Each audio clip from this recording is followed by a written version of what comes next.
आए दिन मुकदमे हैं, आपको पता है तिलकपुर में इनका मुकदमा दर्ज नहीं होता, बाबा भागवत कर रहा है, हमारे भीम आर्मी पहुंच के इनकी भागवत करवा रही है। तो हम तो भाई कोई सा भी समाज हो, कहीं भी हो, समाज का काम हो, कोई गरीब पीड़ित कोई भी हो, हम तो उसके साथ कंधे से कंधा मिलाकर खड़े रहने वाले लोग हैं। पूर्व अभी और हैं बड़े सीनियर पदाधिकारी, वो बताएंगे कि मैं तो दावे के संग कहता जाता हूँ, हम करने में विश्वास रखते हैं, जुमलेबाजी में नहीं। इसीलिए भीम आर्मी का नाम से सारे लोग डरते हैं, क्योंकि हम काम करते हैं। और डर का सीधे से फंडा यह है, एक बार की आपको बताऊं, ये क्या है? पैन। सबको पता तो यहाँ में कहीं है अंदर पैन थोड़े भी थे अंदर। तो अंदर चलने का काम क्या करती है? रिफिल। रिफिल ही तो है जो अंदर चलने का काम करती है। तो अब यह चलता कौन है? दलित समुदाय, जो नीची कास्ट का जो गरीब समुदाय है, जो चलने का काम करता है, मेहनत का काम करता है। अब इसको जेबे में रख लो, ये रख लिया, क्या दिख रहा है? खाली ढक्कन ही ढक्कन। 85% दब गया, जबकि ऐसी समुदाय 85% है। कितना है? मान्यवर काशीराम जी कह के गए थे, जिसकी जितनी संख्या भारी, सरकार में उतनी उतनी हिस्सेदारी। आए दिन आपके ऊपर हो रहे अत्याचार, आप उनको डट के मुकाबला करने का काम कीजिए।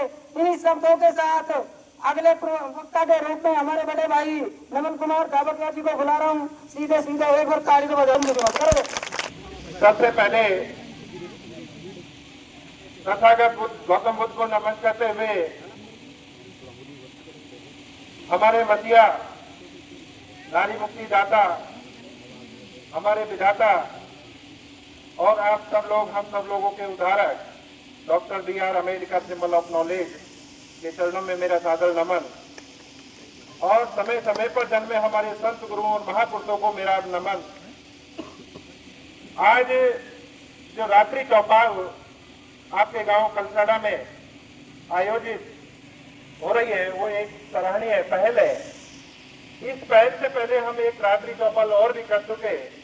उस रात्रि चौपाल का जो परिणाम निकल के आया, वो आज ये निकल के आया, अकबरपुर वाली जो बैठ है, उमरैन वाली जो बैठ है, ये पूरी की पूरी भीम आर्मी आजाद समाज पार्टी की बैठ है।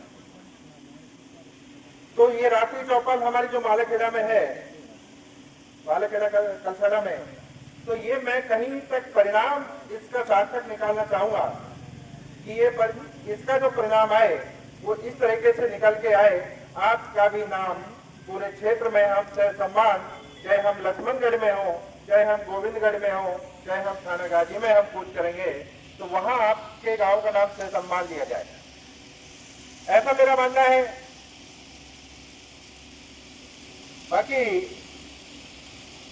मैं बहुत कुछ आपको इसलिए बताना चाह रहा हूं, आम जनता को पीड़ित होते हुए देखते हैं, और वो पीड़ित इस तरीके से निर्धन असहाय होते हैं, गरीब होते हैं बेचारे, जो एक न्याय की गुहार लगाने के लिए भीम आर्मी के लिए पत्र लिखते हैं, मदद मांगते हैं। हमसे पहले आप देखिएगा, मेरे बोलने से पहले हमारे शेर सिंह गौजी प्रदेश सचिव, उन्होंने आपको अलग अलग उदाहरण देकर बहुत अच्छे से समझाने का प्रयास किया, अलग अलग उदाहरण देकर आपको हर तरीके से समझाया भी है। उसी के साथ में हमारे जिलाध्यक्ष रामनिवास बरवाड़ा जी भीम आर्मी के, तो ये भी सक्रिय कार्यकर्ता है और हम सभी कार्यकर्ता हैं। हम कभी ये नहीं कहते कि हम पदाधिकारी, हम नहीं है, हम तो आपके सेवक हैं, और सेवक के तौर पर ही हम आपकी सेवा करने के लिए हर समय तैयार रहते हैं। एक हमारे जिलाध्यक्ष का आपने आवेशित जो शब्द सुने होंगे, एक खून खोलने के जो शब्द सुने होंगे, वो एक अंदर की ज्वाला है। वो अंदर से अपने आप को खून के माध्यम से अवगत कराना चाह रहे हैं कि आपका भी खून उबलना चाहिए, बाबा साहब के मिशन के लिए आपको आगे आके काम करना चाहिए।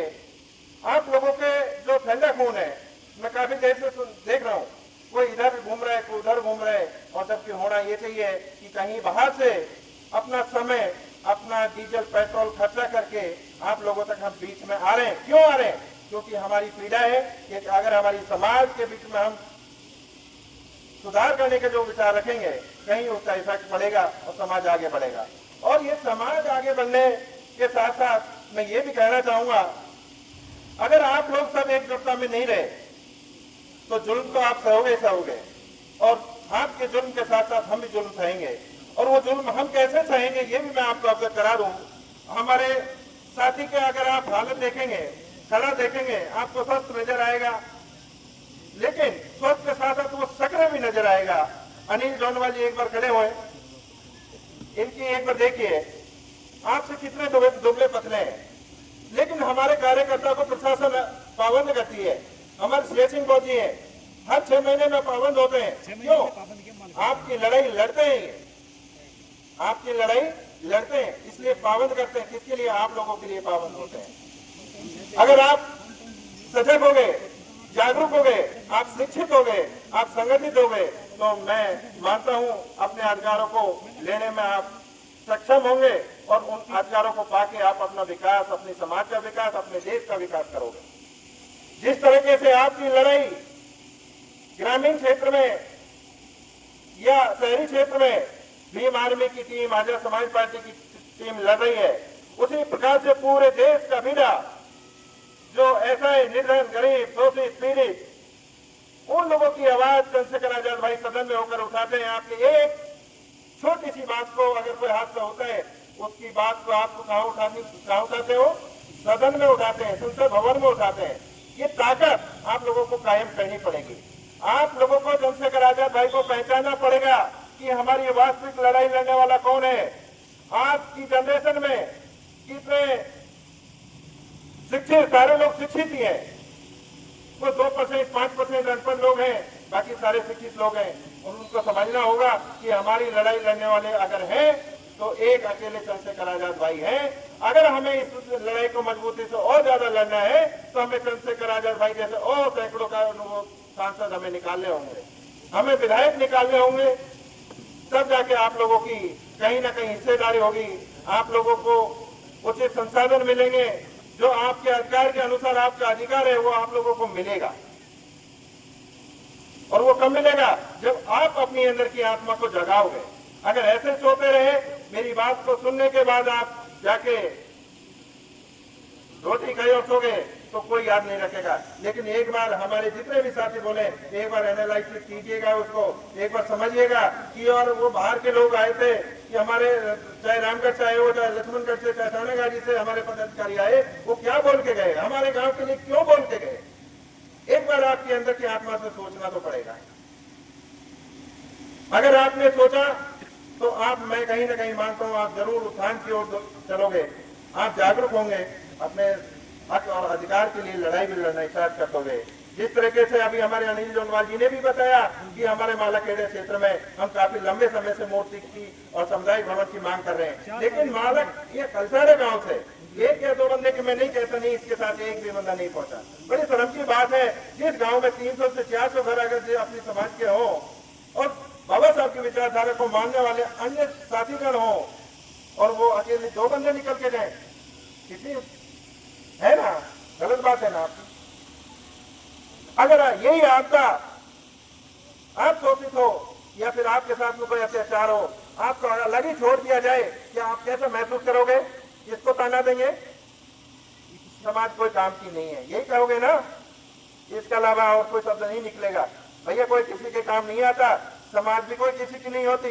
अगर आप दूसरे की पीड़ा में आप जाना स्टार्ट कर दोगे तो आपकी पीड़ा में भी कोई आना स्टार्ट कर देगा और आपकी मजबूती होगी, आपकी ताकत बनेगी, आपको जो आप न्याय चाह रहे हो वो न्याय आपको मिलेगा।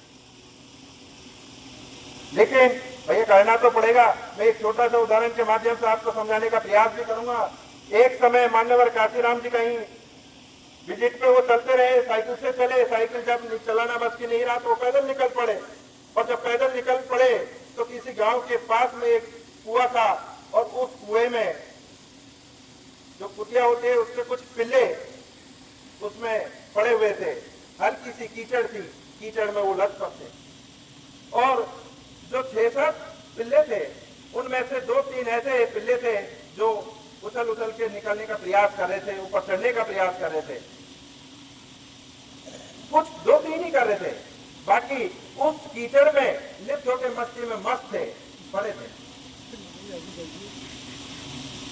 जो निकलने का प्रयास कर रहे थे, मान्यवर काशीराम जी ने उनको हाथ से निकाल के बाहर निकाल दिया और उनको आजाद कर दिया। वो खुले जंगल में चले गए। और अपना जीवन यापन किया।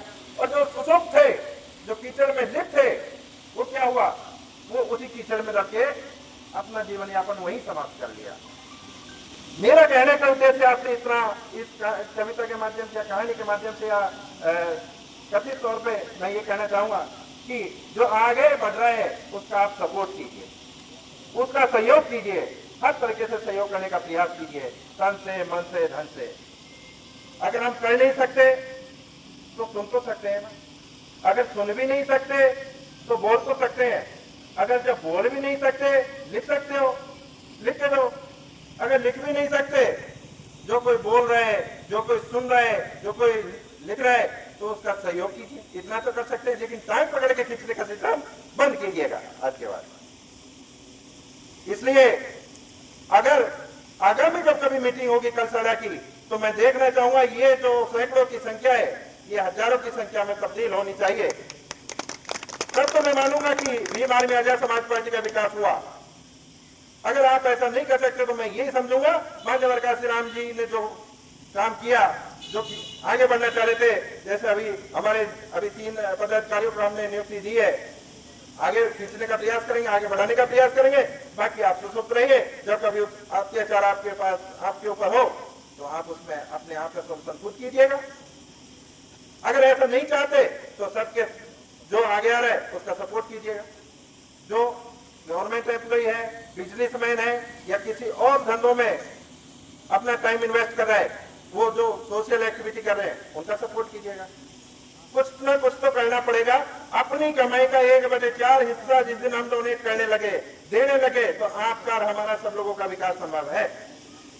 और ये देना पड़ेगा, आज नहीं तो आने वाले 10 साल में देना पड़ेगा, क्योंकि हम इतने मजबूर हो जाएंगे अगर हम नहीं जागे तो।